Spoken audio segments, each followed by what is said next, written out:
Welcome, FIRA 2020. I was asked to kind of show you my home computer collection. So what I'll probably do is I'll first start with this jacket. So this jacket is from the 1988 Winter Olympics that was held in our city here. And as well though, Jackie Baltes, he came here to compete here as an Olympic athlete. So that's actually something that's pretty new.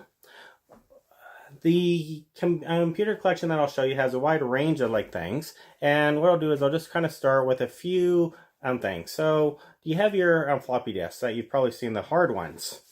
And then there's the 5 1/4 inch floppy ones. And maybe you've seen these. And then there's actually an even larger one that's an 8 inch. And this is in fact a pretty rare one because this one actually comes from Microsoft. And it comes from Microsoft when they weren't actually in Seattle. And I think this one is from 1978. And it's kind of only when they only had about 7 or 8 employees. So for the rest of the 10 minutes, you'll then actually see a wide range of computers around here. And one of the important things about learning about old computers is that you can see how a lot of things were invented a long time ago, but they didn't have the hardware or the software. So all the concepts were already there. But lately, over the past 5 years, you've just totally seen this whole acceleration around computers. And a lot of these dreams that they had in the past, we can now actually realize. Okay, so here we're heading into one of the rooms, and then as you can see, there's actually a lot of computers in here. So if we kind of just start over here, what we then see is how there's kind of some Apple IIs. So those were the very first Apples. There's some Amiga computers. And then there's kind of a lot of monitors, and those monitors are all Ataris. And then there's some more Apple computers and hardware, and that's a Macintosh over there. And then there's some Sun workstations and some Silicon graphics. And then over here, there's actually a really rare computer that was made in Canada. And then you can kind of see how up here there's kind of a lot of other types of things, like there's a magazine that's actually talking about artificial intelligence from 1984 or something like this. And then over here, what you then have is lots of computer software. And one of the things about collecting old computers is that a lot of times they save the hardware, only they didn't actually save the software. So trying to find software is in fact actually really hard for a lot of these really old computers. And if you know something about Unix, this is kind of a really early Unix computer that was done by AT&T. And if we just go back to the software, so there's all these old operating systems like Solaris and OS2. And as we kind of go up, there's kind of some programming languages, and even higher, we actually have Windows 1.0 and Windows 2.0. And then at the top, you then kind of just see other types of things that I've read about old computers. And at the very top is some more software. And probably the very last thing is it's kind of not only this room that has kind of a lot of stuff, but even the closet is just full of old software and old things that they would hand out in trade shows. And if we kind of go down, we then kind of just see all of these other things that are labeled. And one of the things that's actually rare too is it's kind of hard to find old computer posters, because posters are something that would often hang on a wall and then they would throw out. So now let's actually pause and head into the next room. So here we are. We're now into the next room. And then as you can see, there's all these old Apple Macintoshes. And they're all a wide range of things, from Macintosh Classic to Macintosh Plus.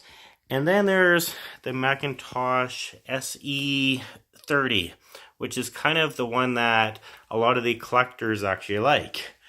And then once more, there's actually just smart computers, smart Apple types of stuff.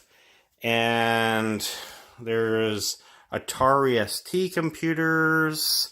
And then there's actually more kind of Unix computers. And as you can see, there's even down here just more piles of kind of Atari ST computers. And that's kind of it for this room. So now we'll go downstairs. Okay, so now we are downstairs. So as you can see, there's an arcade game console, and that one was actually retro fitted. And here are some of the other like kind of really neat little type of computers. So with this one, it like has actually a little pin up on top, and the pin was actually used to mark things, but as well there was a little light that's kind of inside of here, and whenever somebody would write you, like send you an email, that little light would turn on and it would actually flash up, so it would tell you that you had it. And as we walk over here, you then have some of the old Macintoshes again, and there's a and then there's like a system here called a Vertex or a Vectrex, and the Vectrex uses a vector-based monitor. So it's where you have lines instead of having pixels. And then heading down, there's like kind of Sun Hardware, and there's kind of actually Silicon Graphics. Those are two firms that are no longer around now. And Apple, with Steve Jobs, when he was actually forced out of Apple, he then went on to make this firm called Next. And these were the first computers that they sold.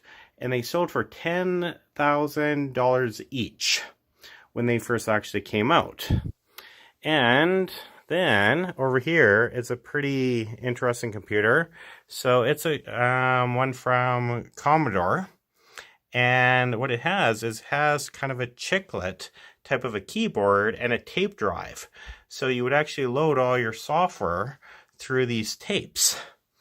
And then over here is just another view of another Apple. And then over here, you then have all these Atari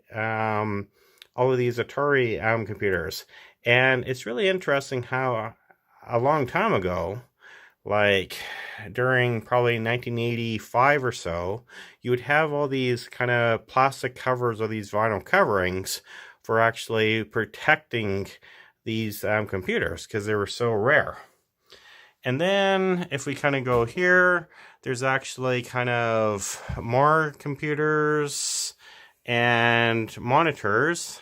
One of the things is trying to track down old monitors is actually tough because they're heavy and people often threw them away. You're probably asking, why are there parrots? Well, there's parrots here because they're actually being hacked and they're being unprogrammed. And the same thing down here with actually the little robot dogs and the head, or the deer head. It's a robotic deer head. And when these kind of computers first came out, they were all very large and very heavy. So a lot of the laptops were in fact more like luggage. So you would carry them around, and they actually weigh like quite a lot. And here we are. We're like kind of looking at more like kind of the handheld type of devices that they had, and as well like kind of there's a range of like different pins that they would hand out in trade shows, and a lot of those firms are in fact no longer around. And as you kind of go down, you then kind of see old floppies, and you see like an old cassette. And as we go down further, you have kind of the Apple message pad, which is like kind of like the iPhone, but kind of the iPhone from like probably the early 1990s. And as well, they even had like kind of trading cards, computer trading cards that they would actually hand out at trade shows and everything like this.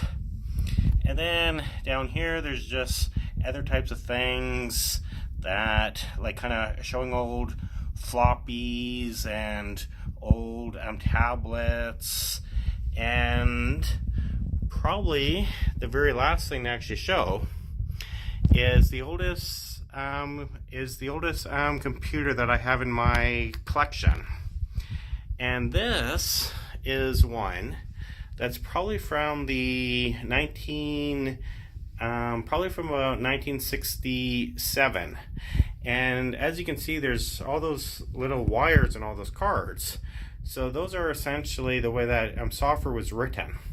And then what would happen is you would take that card with all those wires in, and then you would then put it in place here, and then you then would actually run the you would run your little software.